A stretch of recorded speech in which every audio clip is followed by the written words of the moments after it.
like we are buffering quite a bit. Of Fast Action Friday. Unfortunately, we don't have the full team this week. Pitsy is ruled out. And I'm delighted to be joined by, as always, the stat man here at 5 Yard. Rob, what is going on, mate?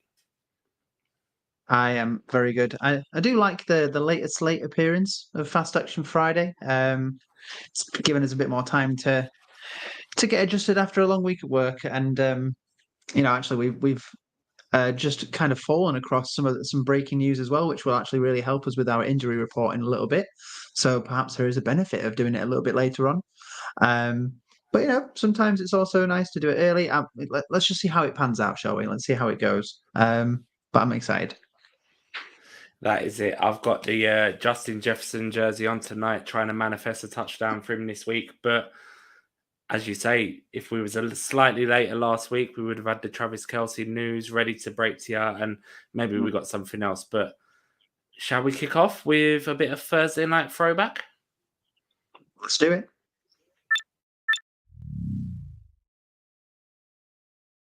So the San Francisco 49ers welcomed the New York Giants to Santa Clara last night. Could this third week really live up to the previous two? Because Thursday night football has been amazing so far this season. The final score pretty much expected, a 30-12 victory for the Niners. Yeah, it was a kind of a chalky result for a lot of people who saw these two teams matching up. It's a shame we didn't get like the shock of week one, or indeed like some of the excitement of week two. But there was still quite a lot to talk about. Let's talk about the quarterbacks as normal first. But so Brocky Purdy, as I've got them written down, 25 completions off 37 attempts with 310 yards and 2 touchdowns. He had that red zone flash to the rookie Ronnie Bell, and a beautifully floated pass to Deebo Samuel, putting it right in the corner of the end zone. Deebo bringing it in, looking very smooth in that coverage. He was without his early favourite target, Brandon Ayuk, who we've seen a lot of in the first 2 weeks, and there was a lot of expectation in the preseason, in training camps. So he had to turn to his other wide receivers more, and George Kittle as well. He was actually kept in check by the Giants' passing defense early on, but he managed to find that space, including that strike to Deebo. So yeah, a really good turnout for Brock Purdy. Again, continuing to impress those analysts and those who didn't expect him to do much from the 7th round, to be honest. But yeah, he's team captain now. He's making waves in that team, and he's put them forward into 3-0, which is all you can want him to do. Daniel Jones, it's a lot of money paid to him in the offseason, but he was stifled immensely in this game, as you would have thought with this Niners defense. Not an easy game to play on a Thursday night. Only 2 passes actually went over 10 yards, and they were entirely made with yards after the catch on screen plays. So the ball went, in a nice flat pass, and they got the rest of the yards after that. So it was the short-term and medium-term passing that they had to use to try and make moves. So a middling effort in the end. No passing touchdowns for a second game in his first 3. Quite disappointing. They were tough defenses. The stat line, shows that you should be doing more with the money you've paid him. 22 of 32 for 137 yards, no touchdowns, and that interception late on. Purdy came out on top. Yeah, absolutely. I mean, Brock Purdy, he continues to answer all of his critics, whether it be NFL or in fantasy football. But, over 300 yards on the night, and he's answering all the questions, isn't he? And it's almost like if you ask someone who didn't know, I mean, everybody pretty much knows, but who's the guy that received however much money, it was $40 million or whatever, and this offseason, you'd said Purdy looking at that game last night, right? Oh, absolutely. You'd have thought Jones was brought in, to just do a job as a backup. It's not the best defensive situation they find themselves in. They've got a lot of, there's a lot of depth, but no talent in wide receiver from what we've seen so far. Jalen Hyatt might be the difference maker, but it's early days. Darren Waller and Daniel Bellinger, they've got a nice tight end room there. They use them quite a bit, as you may even talk about in a little bit. But yeah, with players who get paid that much, you expect them to turn middling players into better players, and that just doesn't seem to be happening. I mean, he had a good year last year, but I'll start with the Giants with the offensive coverage because it was just underwhelming all around, really. I mean, Matt Breida, in the absence of Saquon Barkley, he bagged a touchdown, but nobody got double figures in fantasy points for the Giants. Nobody. Darius Slayton was the leader in receiving yards on the night with 32. Like you said, only 2 plays or something went for more than 10 yards, and a lot of that was after the catch. And it's just, I was quite in on Daniel Jones, especially in Superflex as like a QB2 for this year, and he's just not living up to anything. And all of his teammates, there's numerous receivers there. Like you say, there's not that star, is there? But we'll see what happens in the coming weeks for sure. But the 49ers, on the other hand, led by Brock Purdy, Mr. Irrelevant, Christian McCaffrey and Deebo Samuel, who came to the plate last night, both had over 120 scrimmage yards and a touchdown each, putting in fantastic performances for our fantasy sides. CMC's 12th game with a touchdown on the spin as well. Something to note there. But George, he also benefited from Brandon Ayuk's absence, who has started the season absolutely on fire. He had 90 yards on 7 catches. So, I mean, it's solid anyway. 16 points in your regular leagues. But if you got him in tight end premium and started him last night, you are laughing.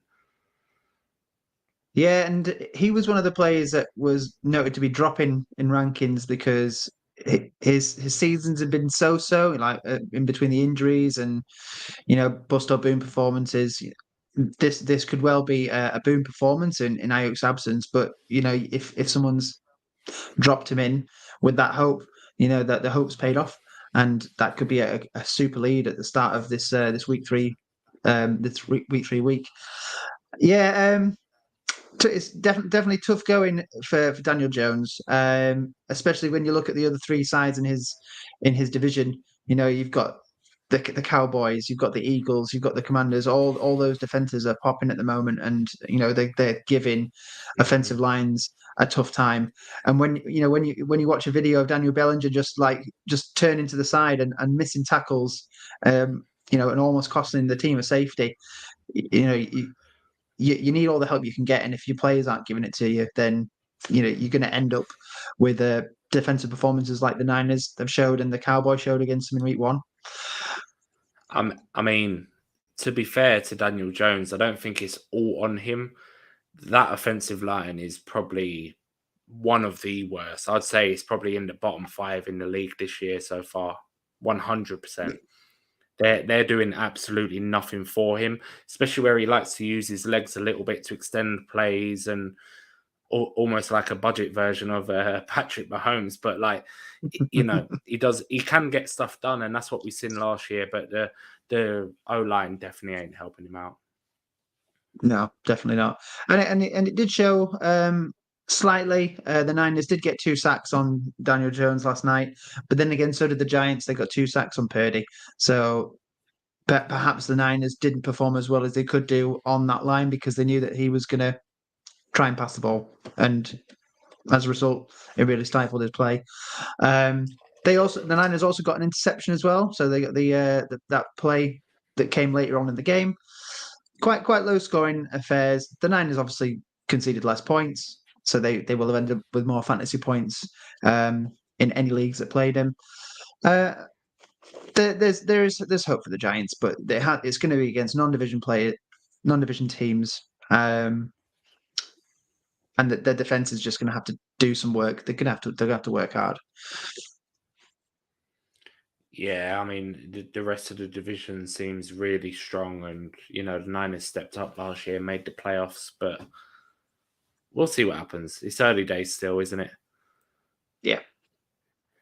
And That being said, 2 notable absences last night. So let's move on to the injury report.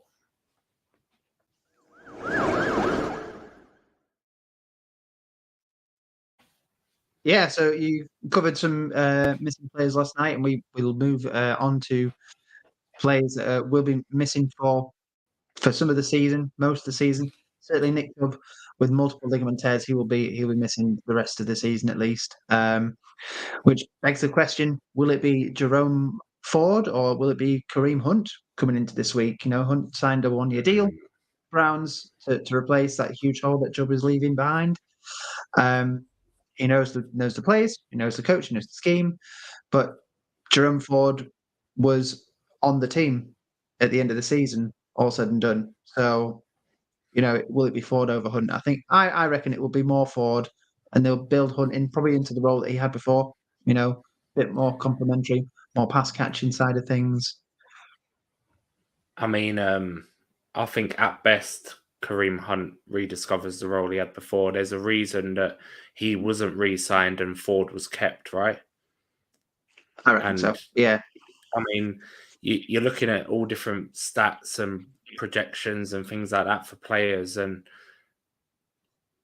it doesn't really matter when you look at the NFL standpoint, the team's standpoint. You have to. It's almost a bit of like logic. With hang on, they didn't want Hunt, they wanted Ford. So who's going to lead the backfield? You'd think it'd be Ford, wouldn't you? But week 3 will be telling, I suppose. But yeah, I'd lean Ford for this week, definitely. Yeah, which certainly plays well into all the fab that people have spent on him in coming to waivers. But it's not all bad news for the Browns. Amari Cooper has got no designation for any injuries in this week's game against Tennessee, so there's a small glimmer of hope after a tough week for them. Perhaps Deshaun Watson can continuing to improve his game and get Cooper as involved as he had been last week when he was injured. We'll look at some rookie QBs as well. So our trio of new players coming into this league this year. Bryce Young has already been ruled out with an ankle injury, so that will be Andy Dalton's backfield for this game. And then Anthony Richardson. Most up to date news is that he has been ruled out with that concussion he sustained last week as well. So that will be Gardner Minshew mania coming once again to the Colts in week 3. The good news for the final member of that trio is that CJ Stroud looks to be close to 100% for his shoulder injury, and so we should see at least him in week 3. Other news: D-Hop and Henry were both limited for the Titans this week in practice. DeAndre Hopkins didn't attend Friday practice, so it doesn't look promising for him. However, Henry did feature at Friday's practice, and he trended in the right direction, and he has been cleared to play in the last 15 minutes to play against the Browns this week. Yeah, which is fantastic news. If you've grabbed him in the second round or whatever, you can't afford to lose those players. No matter what time of the season, but early on is just as bad as any. But another running back who you would have had to draft early, Austin Eckler. He missed with week 2 with an ankle injury, and he did not practice Wednesday or Thursday. So it's not looking good for Austin Eckler for this weekend.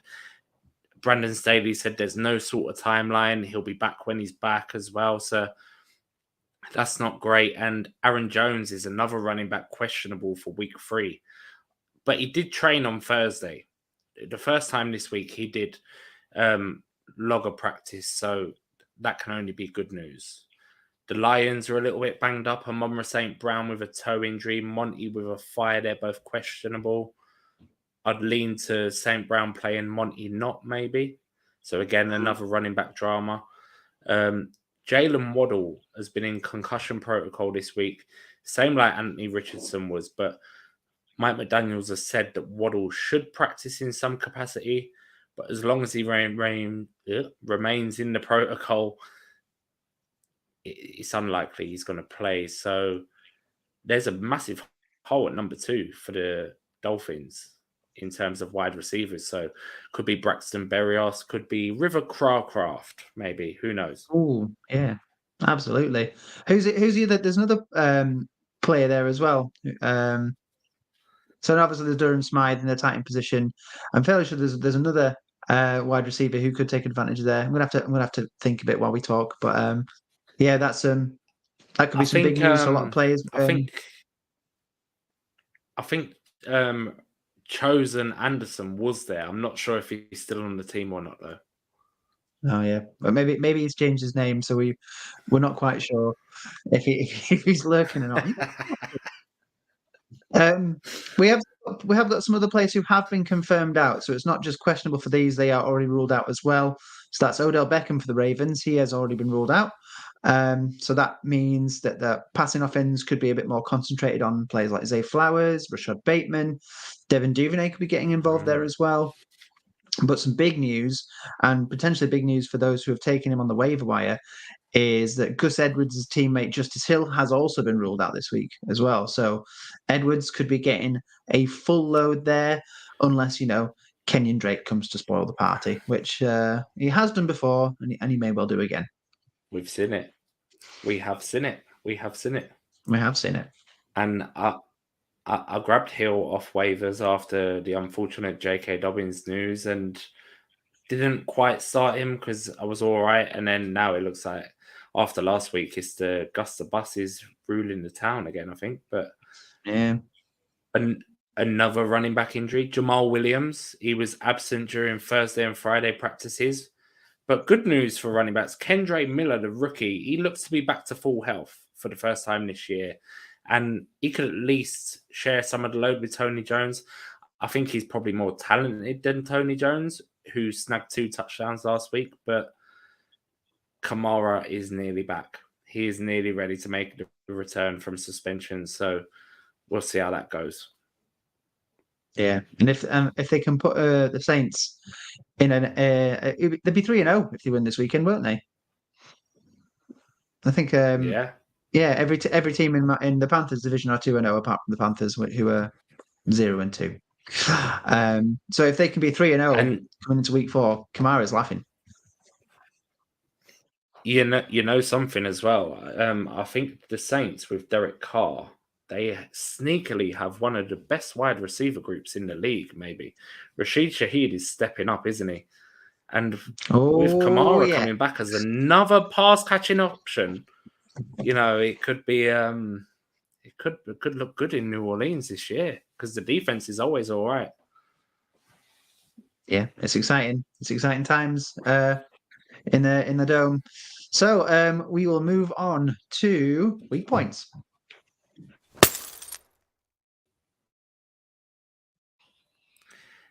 And we'll start off with the quarterback position as always. So coming in top of the list is the Philadelphia Eagles, allowing 26.9 points to the quarterback, which is quite high. It does tend to come down after the first couple of weeks, though, Rob, doesn't it, normally? But, the Eagles are leading the way, which is a surprise to me, as it is to probably most people, because their defense is usually quite stout. But they play Monday Night Football at Tampa Bay. So Baker Mayfield could be in for another solid outing there. In second, the Los Angeles Chargers, 24.6.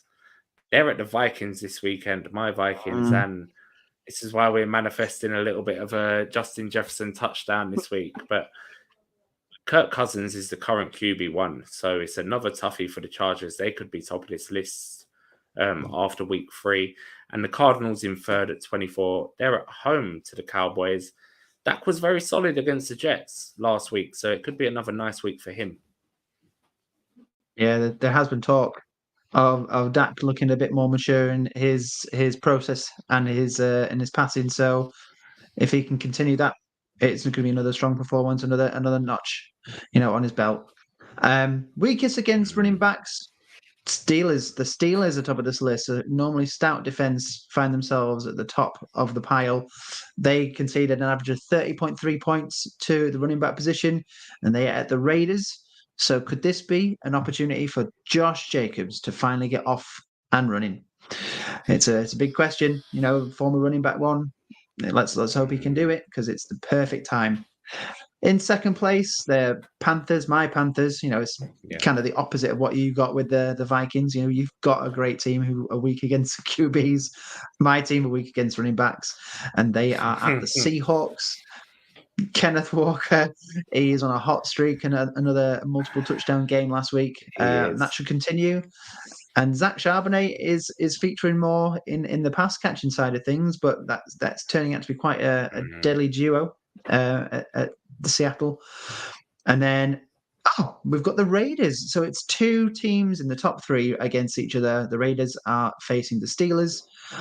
They have conceded 28.1 points to the running back position so far in 2 weeks on average, and they've got another duo, maybe one that more people saw coming, Najee and Jalen Warren. They could be ones who might help your fantasy team out quite a bit. They're against a weak side here. Yeah, a couple of those backfields there. It seems like every team's going that way, but with Zach Charbonnet's snaps increasing every week, Jalen Warren's snaps increasing every week, and it looks like the committee is the way to go for points in total, but it doesn't really help us, right? Definitely not. I think it's helping more NFL teams out to say, well, look, you're not a bell cow back anymore. We don't pay you that much money. We don't need to pay you that much money. There's someone else who could step in. So we might have to look at some other teams who are doing this as well, like Chuba Hubbard and Miles Sanders. That might be a duo coming up as well. Yeah, potentially. But weakest against wide receiver. So they're on the list again at another position, and it's the Chargers.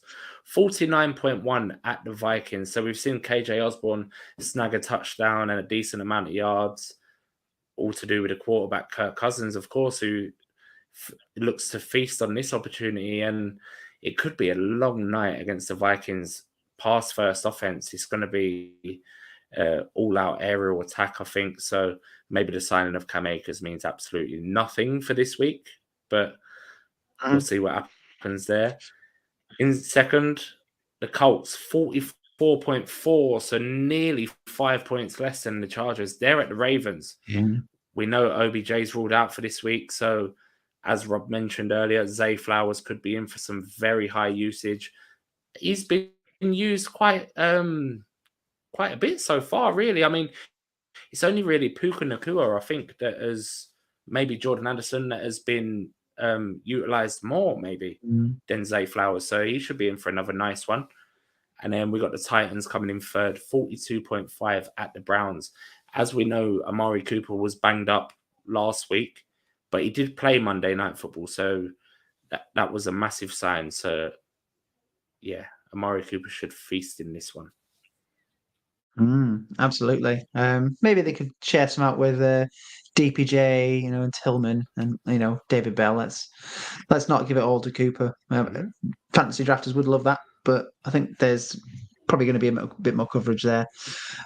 Weakest against tight ends. The Eagles are featuring on this list again. So that is two positions they are weak at, and that is 21.8 points on average in these first 2 weeks. And they have got the Buccaneers. So Cade Otton may look to benefit in this game. He's been slowly seeing quite a modest amount of targets, I would say. I think that's a good way of describing it. But this could be a real uptick game for him. Yeah. Maybe one for the DFS players out there. In second place, the Dolphins with 16.5 on average scored against the tight ends. They're playing the Broncos. This could be a Troutman week, but obviously they've gotten rid of Mr. Ogwekbunem as well. He's gone. Dulcich is on IR. Can Troutman do it? I kind of classed him more as a blocking tight end coming into the season, but he seems to have gotten some targets. I think something of note here is they didn't get any targets in the tight end position last week. The Broncos. That's something I recognised in my stat scouting. So this could be a sneaky bust. Watch this now. Troutman goes for like 120 yards on like 11 completions. But it seems to know it would be quite odd to see them go from 0 receptions to 11 receptions in 1 week. Yeah. Yeah, that would be an odd one. The Lions are in third with 15.3 fantasy points conceded over the 2 weeks, and they are playing the Falcons. So this could be a nice week for Kyle Pitts. But do you know what? Jonnu Smith could be something here. Mm. He did get some usage. He did get quite a bit of usage. It was a bit of a split between Pitts and Jonnu Smith. But we know what Jonnu has done in the past with the Titans. He has been a red zone threat. So watch out for him as well. Yeah, definitely. A big body in man coverage down where it matters, and all of a sudden he's got 6 points. If he gets another one, it's 12. It don't matter how many yards he's got, does it? Not at all. But I think if Kyle Pitts doesn't step up this week, then there's going to be even more question marks now. But let's move on to our final segment, and it is Flex of the Week.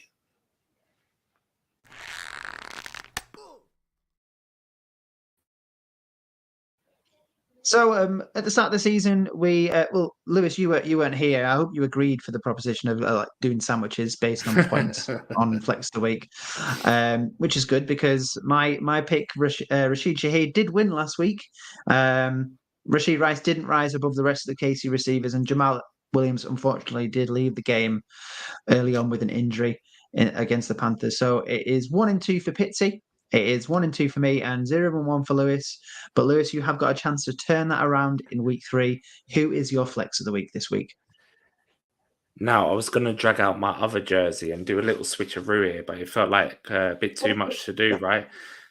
I'm going for Adam Thielen. Now, even though he's not a Viking no more, it still feels like a bit of a homer pick because I do absolutely love him. And I think you do too, bad look on your face, Rob. But facing the Seattle Seahawks, who are allowing 41 points to wide receivers per game so far this season, which is the fourth most, just outside of the weak points barrier.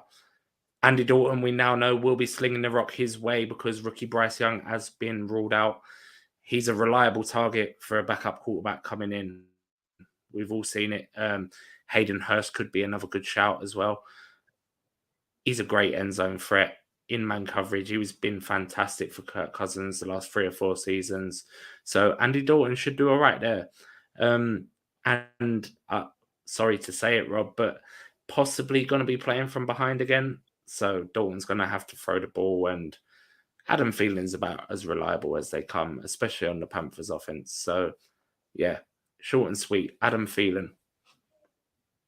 Yeah, I agree with this as well. I did say in my have your say pick on the Twitter on the X that the Panthers were going to finish 5-12, and I got a little bit of flack for it, but it seems to be coming that way so far. And I think this is another game where they're going to be playing from behind. I think you're absolutely right.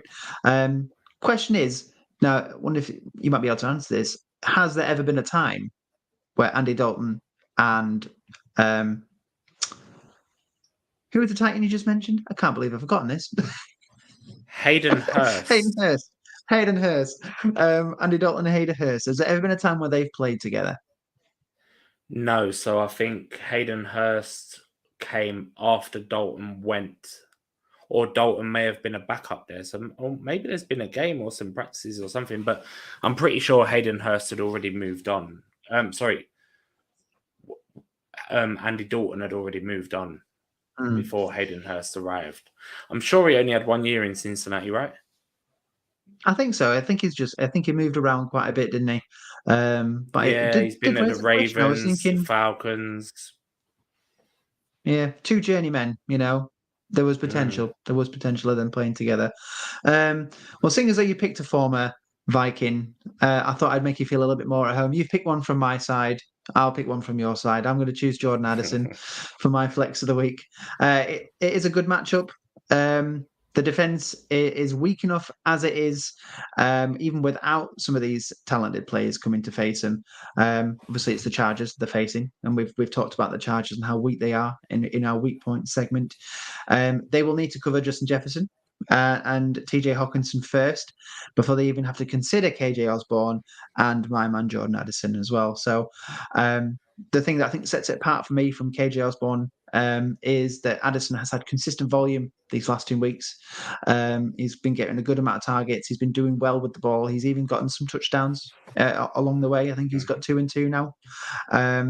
So that lack of coverage makes it even 2 and 2, 3 and 2, 2 and 2, 2 and 2. It is 2 and 2, isn't it? 2 and 2, yeah. But that lack of coverage makes it even more appealing for me. And I am sorry to say the rush attack for the Vikings, a bit of a jab at my team. I'll give a jab at yours. The rush attack has been poor. So I can see the Chargers going ahead, but then I can also see them collapsing later on. So that's where the pass attack comes in. It's going to be a shootout, and I think Addison will be up there. So that's why he is my flex of the week this week. Yeah, I love it. That game is going to be ridiculously high scoring because neither team seems to... They're not the worst defenses, but they seem to allow a lot of points, which is obviously not ideal.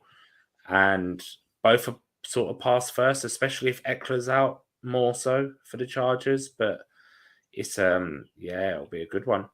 It will be a good one. Yeah, I was going to write something about defensive pass interference becoming a bit of an issue with this team, because I think that has happened quite a few times. Certainly has with the Chargers, and it's put their opponents in a good position. But I can see this happening a few times if both these quarterbacks are just going to be slinging it. Those secondary players are just going to try and do whatever they can to stop those touchdowns going in. Yeah, definitely. It's quite funny, the two players we've picked, actually, because it's almost like Jordan Addison has replaced Adam Thielen a little bit. Yes. On the Vikings. So it's like it's almost like new school and old school. So yeah, I quite like it.